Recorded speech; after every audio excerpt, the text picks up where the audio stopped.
انَّالَّذِي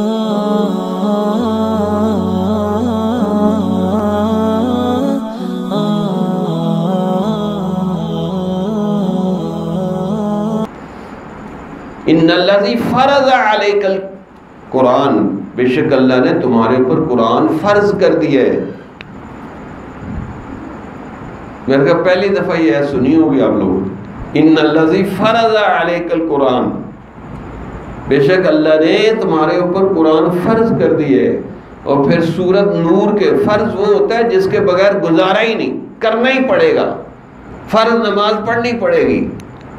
سورۃ انزلناہا وفرضناہا، سورت نور کو ہم نے نازل کیا اور فرض کر دیا اس کا سیکھنا سمجھنا۔